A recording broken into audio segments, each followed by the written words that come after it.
네, 임상 실습 중 외래 교육에 대해서 말씀드리도록 하겠습니다. 환자 사례를 중심으로 교육하는 방법은 몇 가지가 있는데요. 롤 모델링이라고 하는 방법이 있습니다. 내가 환자에게 하는 거 잘 보세요 하면서 교수님들께서 직접 시범을 보여주는 게 롤 모델링이 될 것 같고요. 미니 렉처라고 해서 간단하게 강의 대강의 형식은 아니지만 간단한 지식에 대해서 전달을 해주시는 방법이 있겠습니다. 이 주제에 대해서 이야기하자면 이렇게 하면서 말씀을 끌어가 주실 수 있을 것 같고요. 문제 해결 모델링이라고 하는 것은 이 환자에 대해서 어떻게 디시전을 했던 내 생각을 학생들에게 말로 표현해 주는 겁니다. 그래서 이 환자에 대한 내 생각을 이야기해 보겠습니다. 이렇게 하면서 문제 해결에 나갔던 과정들을 학생에게 설명해 주는 거죠.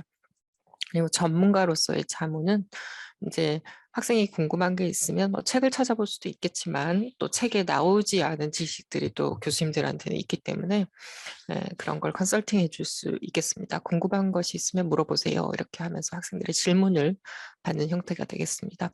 교수님들께서 케이스를 가지고 과제를 주실 수도 있겠죠. 이 문헌을 읽고 내일 이야기해보자. 이 환자 사례와 관련된 이런 텍스트를 읽어봐라. 이런 식으로 과제를 주실 수 있겠습니다. 여기까지는 교수자 중심 방법이라고 할 수 있고요.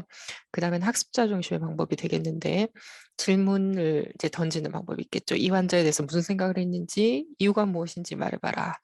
이렇게 이제 여기서 이제 질문법이 굉장히 중요한 교수법으로 뒤에 계속 이야기가 될 것이고요. 이제 임상 교수자로서 의 역량은 어떻게 질문하느냐, 어떻게 얼마나 질문을 잘하느냐 여기에 달려 있다고 생각이 됩니다. 그다음 자기주도 학습을 독려하기 위해서 이제 환자 사례에 대해서 이야기를 했으면 이 환자에 대해서 더 이해하려고 하면 무엇을 공부를 하면 좋을지 이런 걸 학생들에게 조금 주도적으로 추가 공부를 할 수 있게 학습을 할 수 있게 유도하는 방법이 있겠습니다. 그래서 질문과 자기주도 학습 독려는 학습의 주체를 조금 더 학생에게 넘기는 그런 효과가 있습니다. 인제이드 외래 교육과 포트폴리오는 외래 참관을 하면 학생들이 외래 참관 기록지를 쓰게 되어 있고요. 예진을 하고 나면 예진에 따른 기록지를 작성하고 현장에서 직접 기록지를 작성해서 교수님께 외래 예진 기록지 확인을 받게 되고요. 그리고 나서 집에 가서 거기에 좀 더 공부를 해서 덧붙여서 외래 예진 기록지를 최종적으로 써서 내게 되어 있습니다. 일주일에 이제 과마다 정해진 개수가 있고요. 물론 그 이상을 하도록 독려하고 있습니다. 최소한의 개수를 규정하고 있고, 그다음에 일주일에 하나 정도의 케이스를 골라서 그리고 또 뭐 과마다는 6주 동안에 뭐 2개 이런 식으로 규정되어 있는 케이스를 골라서 학생들이 교수님 앞에 보고하는 형태를 로 프레젠테이션을 하게 됩니다. 스냅스라고 하는 형태로 학생이 보고하게 되어 있고요. 스냅스는 사실 무엇을 기록하는 양식이 아니기 때문에 학생이 가능하면 구두 보고를 하게 하시고 그걸 듣고 반드시 평가해 주시면 감사하겠습니다. 그러면 외래 참관에 대해서 말씀드리겠습니다. 외래 참관은 이제 시작 전에 짧은 오리엔테이션을 좀 하시길 권해드립니다. 오리엔테이션이라고 해봐야 거창한 것은 아니고요. 한 2, 3분 정도 시간을 내서 교수님도 자신을 소개하고 학생도 학생을 간단하게 소개를 하고 그다음에 교수님께서 이제 참관 동안에 학생들한테 무엇을 기대하는지를 좀 알려주면 좋겠고요. 무엇을 중점으로 보라든지 어떤 방식으로 보라고 하든지 내가 환자를 피지컬 할 때 유심히 보라고 한다든지 이렇게 기대하는 바를 알려주시면 좋겠고 그다음에 학습자가 또 원하는 것이 있는지 물어봐 주시면 좋겠습니다. 그리고 오늘 외래 환자 명단을 쭉 한번 훑어보시고 주로 어떤 환자군을 오늘 볼 수 있는지 학습자가 오늘 무엇을 좀 더 집중적으로 봤으면 좋겠는지 미리 기대할 수 있는지를 설명해 주시면 좋겠고요.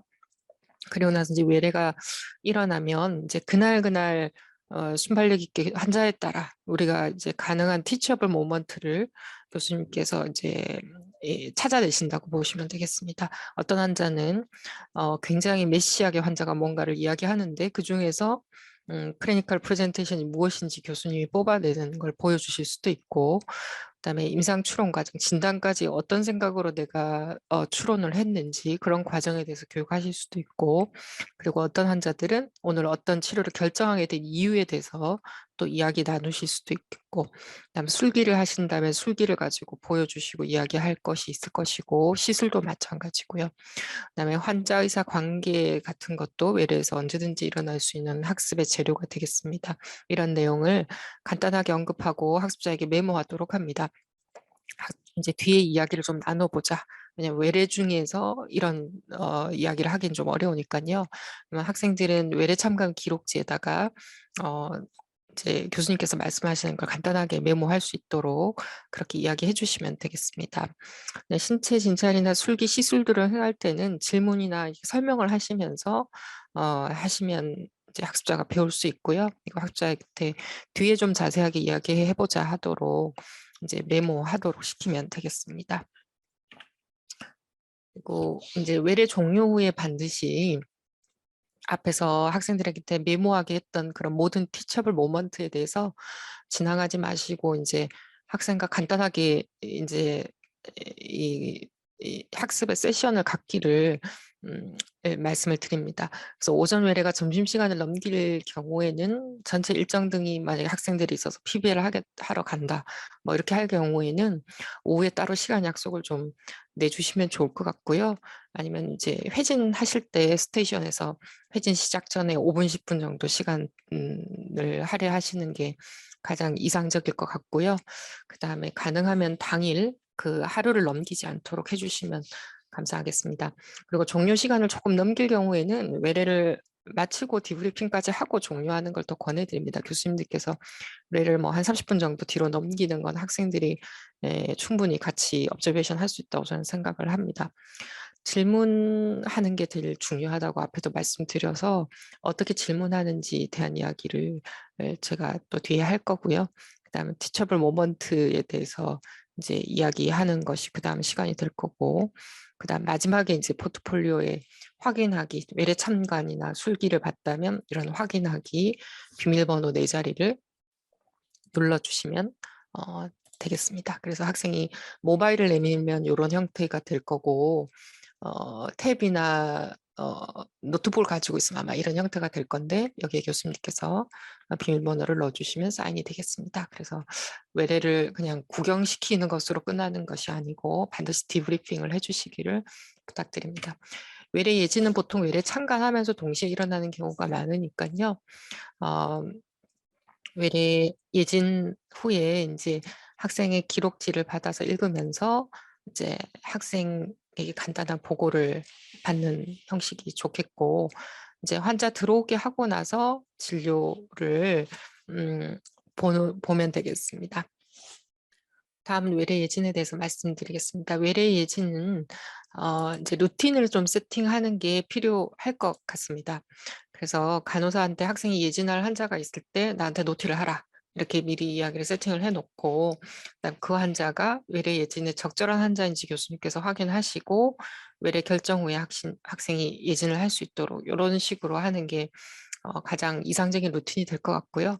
저 같은 경우는 사실은 적절한 환자인지 확인하지 않고 그냥 외래가 있을 때마다 그냥 학생들 다 보게 합니다. 뭐 그래서 뭐 2개든 3개든 4개든 뭐 외래 예진이 가능한 많이 보게 하는데요. 이제 저희과 같은 경우는 굳이 학생이 보지 말아야 할 그런 경우는 별로 없다고 판단이 들어서 그냥 다 보게 하는데, 분명히 분과마다 과마다 교수님께서 미리 스크리닝을 해줄 필요가 있는 환자들이 분명히 있을 겁니다. 그런 경우는 이제 이렇게 세팅을 좀 해주시는 게 이상적일 것 같고요. 그다음 학생이 적절한 공간에서 예진을 하는지 꼭 확인을 해주셔야 하고, 이건 물론 실습 담당 교수님께서 꼭 해주셔야 할 부분일 것 같고요. 예진의 적절한 시간은 10분 내지 15분 정도가 될 것 같습니다. 외래 예진 기록지를 작성하는 것까지 포함해서요. 그래서 대부분 학생들이 뭐 대화를 나누면서 바로 타이핑을 하는 경우가 요새 대부분이기 때문에 그런 식으로 하도록 하고, 특히 CPX 시험 자체가 요 정도 길이로 끝을 내야 되기 때문에 저희들이 이 정도 안에서 예진을 하도록 하고 있고, 그리고 조금 더 포커스드 피지컬 리그잼, 포커스드 히스토리를 하도록 하기 때문에 더 많은 시간을 주는 것은 교육 목적에 맞지 않겠습니다. 예진한 환자가 들어오기 전에 학생이 먼저 들어오고 환자가 들어오기까지 약 1분의 시간을 확보하기를 권해드리고요. 간호사한테도 학생이 들어오고 나서 내가 뭐 배를 누르면 환자를 들여보내라든지 이렇게 미리 세팅을 해 놓으시는 게 좋겠습니다. 예진을 하고 학생이 현장 기록지를 가지고 들어오면 학생에게 간단하게 보고를 해보라고 말로 시켜도 되고요. 대부분은 외래 시간에 프레셔를 받으실 테니까 현장 기록지를 이렇게 쭉 훑어보시고, 교수님들은 자기 분야에서는 굉장히 빠른 속도로 기록지를 읽으실 수 있을 테니까 보시고, 그다음에 환자를 들어오게 하고 진료하면서 교수님께서 환자를 어떻게 보는지 학생 앞에서 모델링을 해주시면 좋을 것 같고, 그다음에 학생의 기록지를 놓고 진료에 이용을 하셔도 좋을 것 같습니다. 저도 이제 반복해서 물어볼 필요가 없는 히스토리 같은 건 학생의 기록을 그대로 참조하기도 하고, 또 확인해야 될 건 다시 질문하기도 하고, 이런 형식으로 진료에 응용을 하고 있습니다. 그리고 그 자리에서 뭐 시간이 된다면 바로 구두 피드백을 주실 수도 있고요. 환자가 나가고 난 다음에 주실 수도 있고, 아니면 디브리핑 시간으로 다 넘기시면 되겠습니다. 외래 예진 피드백은 외래 참관 디브리핑과 대부분 같이 하시면 되고요. 보통 외래 참관하고 외래 예진을 했을 거니까요. 그리고 학생 예진에 대해서 반드시 구두 피드백을 함께 진행해 주시기를 부탁드립니다. 그리고 나서 이제 디브리핑 시간에 외래 예진 승인도 다 해주시면 되겠습니다. 다시 한번 강조드리고 싶은 것은 외래 예진 시간 외에 외래 교육 시간을 확보해 달라는 말씀을 다시 드리고 싶습니다. 외래 종료 후에 디브리핑 시간을 반드시 5분 내지 10분 정도 가져달라고 말씀을 드리겠습니다. 이때 사용할 디브리핑 하는 모델을 마이크로 스킬스 모델이라고 하고요. 흔히 원미니 프리셉터라고 알려져 있는 유명한 모델입니다. 근데 실제로 1분이 걸리진 않고요. 1분보다는 조금 더 걸립니다. 보통 한 5분 정도 걸린다고 이야기를 하고요. 5개 프로세스를 거쳐서 우리가 어떻게 학생을 퍼실리테이션 하는지의 방법이 되겠습니다. 마이크로 스킬스 모델은요, 교수자 중심의 모델입니다. 교수자가 끌고 가는 모델이기 때문에 교수님께서 이 순서대로 학생들에게 질문 던지고 계속 끌고 나가신다고 이해하시면 되겠습니다. 첫 번째로 get a commitment는요, 학생이 이제 이 사례에 대해서 집중할 수 있게, 함께 생각할 수 있게 하는, 뭐 시작하는 여는 오프닝 같은 거라고 생각하시면 될 것 같고요. 대부분 이제 이 원미니 프리셉터는 학생이 어떤 사례에 대해서 짧게 이야기하고 난 다음에 이제 시작하는 게 되겠죠. 그래서 이 환자한테 도대체 어떤 일이 일어난 것 같냐, 다음에 뭘 해야 될 것 같냐, 이렇게 해서 큰 질문을 던지는 거라고 보시면 되겠습니다. 뭐 예를 들면 혈압약 먹고 있는데 왜 계속 혈압이 높을까요? 이렇게 크게 던지는 거죠. 그런데 이때 이제 반드시 이런 식의 질문을 하지 말라고 되어 있습니다. 폐렴 같은데 그렇지? 아니면 숨찬 원인으로 심부전을 생각해 봤냐? 이런 식의 질문은 생각을 닫는 질문이기 때문에 더 이상의 대화거리가 이어지기 좀 힘든 질문이잖아요. 그러니까 반드시 이제 큰 질문과 오픈하는 질문이라고 보시면 되겠습니다. 두 번째로 이제 이 두 번째 과정이 제일 중요한 과정이 되겠고, 교수님들께서 어떻게 학생한테 질문하는지 스킬이 드러나는 곳이라고 볼 수 있겠습니다. 학생이 뭔가 말을 했을 텐데요. 맞았는지 틀렸는지 먼저 말하지 말라고 되어 있고, 학습자가 그 생각에 도달하게 된 과정이 드러나도록 질문을 계속 던지라고 되어 있습니다. 질문의 기술이 필요하고, 그다음에 질문과 평가가 동시에 일어나는 게 좋다고 되어 있고요. 그래서 질문과 피드백을 계속 짝으로 진행하라고 되어 있습니다.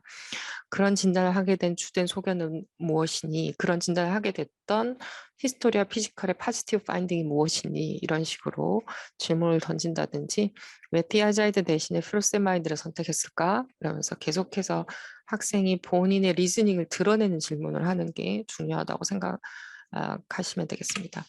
질문의 유형은 크게 5가지라고 하고요. 우리가 이제 첫 번째는 이제 사실형 질문이 되겠습니다. 환자가 왜 병원에 왔나? 언제부터 허리가 아팠나? 요통이 가장 흔한 일이 뭘까? 지식이나 아니면 사실, 학생이 얻어낸 인포메이션의 정확도를 그냥 질문하는 거죠. 질문이 여기서 끝나면 사실은 적절한 교수법이라고 할 수는 없고요. 조금 더 교육적 역량을 키울 필요가 있다고 생각을 하고, 물론 시작을 팩추얼한 질문부터 시작을 해서 이제 점진적으로 발전해 나가는 것은 당연한 거가 되겠습니다. 일단 브로드닝은 이제 조금 이 케이스 말고 조금 더 확장해서 지식을 사고를 가지고 있는지 이제 확인하는 게 되겠습니다. 사실은 질문에서 추가적인 지식이 있는지 확인하는 것으로 다른 요통의 원인은 뭐가 있을까요? 이렇게 해서 조금 더 주제를 넓혀보는 다른 케이스를 생각해보게 하는 질문이고요. 이제 실제로 이제 justifying 한 퀘스천이 바로 마이크로 스케일 모델의 이제 질문이 되겠습니다. 그래서 환자의 병력이나 신체 진찰, 소견 중에 추정하는 진단을 뒷받침하는 것은 무엇인지요? 이렇게 물어본다든지, 그러니까 해석을 해내는 리즈닝을 설명하는 그런 질문, 유도하는 질문을 하는 거라고 보면 되겠습니다. 그래서 지식과 이해 깊이를 평가할 수 있다는 것이고요. 그다음 하이포테티컬한 가정형 질문은 이제 다른 가정을 주는 거죠. 이 케이스 외에 다른 가정을 줘서 그러면 케이스가 어떻게 달라지는지를 이해하고 있는지 이런 걸 확인해 볼 수 있겠죠. 환자에 국한되지 않고 좀 더 다양한 사례, 상황 뭐 이런 걸 던지는 거고요. 그다음에 특별한 문제를 계속 던짐으로써 다양한 학습의 기회를 만들어 줄 수 있겠죠. 그리고 이제 마지막으로 얼터너티브 한 건요.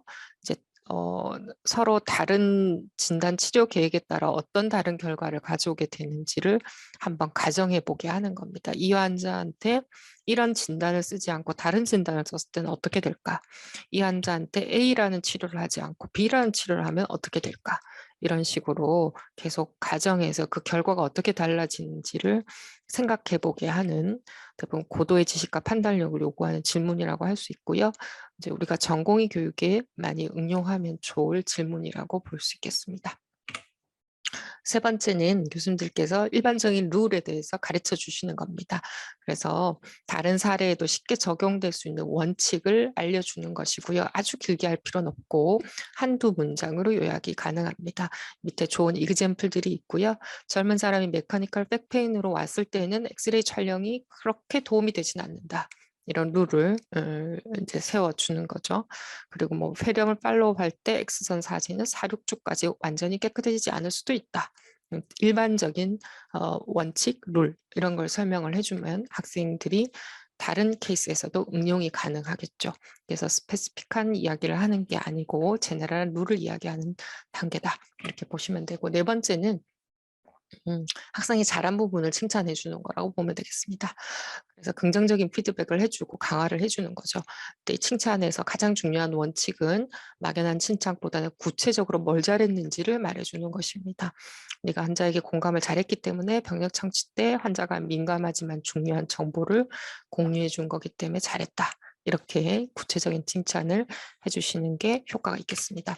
다섯 번째로는 이제 학생이 잘못된 부분을 교정하는 부분이죠. 학생은 실수를 하기 마련이고 그때마다 적절한 피드백을 받아야 하고요. 학생이 의도적으로 실수를 하는 것은 아니기 때문에 학생이 계속해서 반복적으로 실수하는 것은 피드백을 충분히 교수자가 하지 못한 것이 원인이다. 이렇게 봐야 할 것 같습니다. 그리고 이제 학생에게 넌 뭘 잘못했다 이렇게 말하는 것도 방법이지만 학생한테 너가 무엇을 실수했는지를 먼저 이야기하게 하는 것도 좋은 전략입니다. 그리고 나서 교수님이 빠진 부분을 코멘트하는 정도가 좋고요. 언어 표현도 좋지 않다 이런 이제 이중부정을 쓰는 게 더 좋은 걸로 되어 있고 그 다음에 지적한 부분에 대한 반드시 가이드라인을 제시 필요하면 과제를 주는 게 필요하겠습니다. 그러면 제가 외래 교육 예시 영상을 한 2개를 만들어 봤는데요. 교수님들과 함께 보도록 하겠습니다. 오늘 박주영 선생 외래 참관 잘 했나요? 네. 오늘 기억에 남는 환자 있었습니까? 오늘 오신 75세 여자 환자분이 기억에 남는데 여러 관절이 붓고 아파서 내원하셨습니다. 그래요. 환자에게 도대체 어떤 일이 일어났던 걸까요? 이 환자분은 류마티스 관절염으로 치료를 받던 분인데 갑자기 일상생활이 불편해질 정도로 거동이 불편해지셔서 내원하였습니다. 그래서 오늘 도저히 일상생활이 안 될 것 같아서 입원을 시켰는데 이 병이 악화될 수 있는 류마티스 관절염이 악화될 수 있는 요인이 뭐가 있다고 생각합니까? 이 환자 경우에. 이 환자의 경우에 지금 드마드로 치료를 하고 있는데 드마드를 사용을 할 수 없는 상황이 돼서 약물 사용을 중단을 했거나 아니면 병의 활성도가 증가했거나 아니면 드마드에 대한 그런 여러 문제를 감별하기 위해서는 어떻게 해야 될까요? 지금 가설이 여러 개 이야기했잖아요. 우선 이전에 기록들을 한번 살펴보고 또 환자의 병력을 자세히 청취해봐야 될 것 같습니다. 그 레프로노마이드 MTX를 두 가지를 이 환자가 복합적으로 썼는데 둘 다 복메로 서프레션을 강력히 하는 부작용이 원래 있고요. 그다음에 올드에이지에서 특히 또 심한 경우들이 있습니다. 그래서 3개월마다 주기적으로 CBC 팔로우업과 LFT 팔로우업을 꼭 하도록 되어 있거든요. RA가 악화될 수 있는 여러 임상 사항에 대해서 굉장히 잘 알고 있고 여러 가지 가설에 대해서 굉장히 잘 가설을 세웠고요. 그리고 이 환자에 적용을 해서 이 환자의 경우에는 보메로 서프레션이 일어나서 약을 중지했기 때문에 병이 심해졌다는 유력한 가설을 잘 설명을 했습니다. 다만 류마티스 관절염이 나빠지는 원인 중에 감염도 있거든요. 그래서 환자가 뭔가 약간 달라지면 혹시 감염이 있지 않나 이런 생각도 해야 되고 그러면 이제 다음 차례로 어떤 항류마티스를 쓰면 좋을지 2021년도 ACR 가이드라인, 치료 가이드라인을 박주연 학생이 공부를 좀 해서 내일 저랑 만나서 다시 이야기해보면 어떨까요? 네, 좋습니다.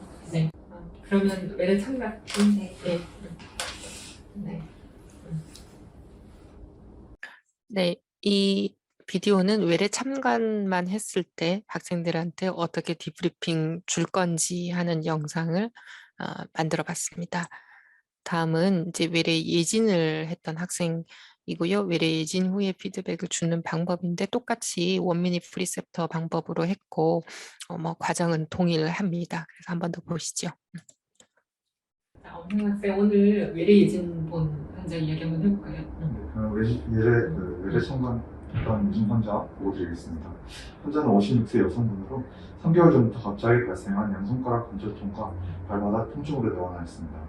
아까 신체 진찰에서 이야기할 때 보니까 저명한 인플라메이토리 사인이 보였는지 다시 한번 이야기해 줄 수 있어요? 그냥 시신상에서 인플레이션이 있으면 레즈네스나 스웰링 등이 보일 텐데 이 환자는 보이지 않았고요.触診했을 때도 열감이나 이런 데 느껴지지 않아서 인플레이션 소견은 없다고 생각했습니다.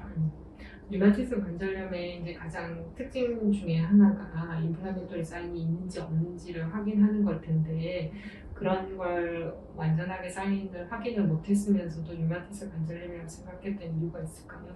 안 그래도 저도 이 레즈네스와 인플레이션이 없어서 좀 의아했었는데 그때 이제 RA가 생기는 병변 위치가 MCP, PIP 등 다 그 전형적인 위치에서 이 환자분은 통증이 발생했기 때문에 반드시 감별해야 된다고 생각을 했습니다. 환자가 여자가 아니고 남성이라고 생각을 한다면 똑같은 상황이 온다면 우리가 어떤 질환을 또 감별을 해보면 좋을까요?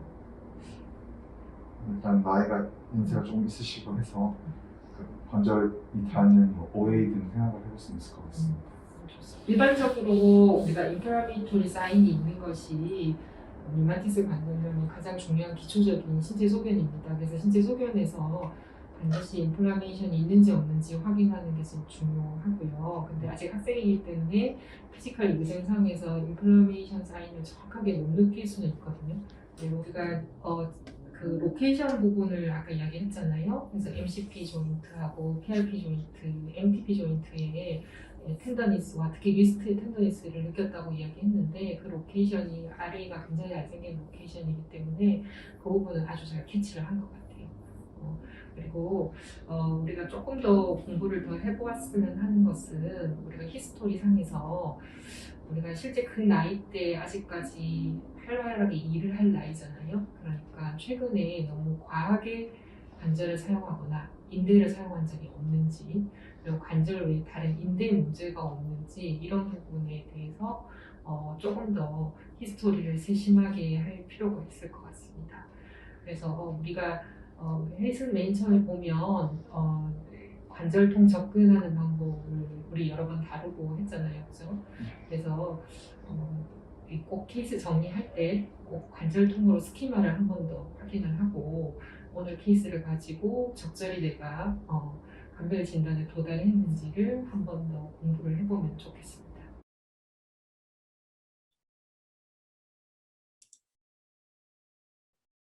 네, 제가 준비한 것은 여기까지고요. 이제 교수님께서 외래에서 교육을 늘 해주시고 수고하시고 시간을 많이 들이시는데요.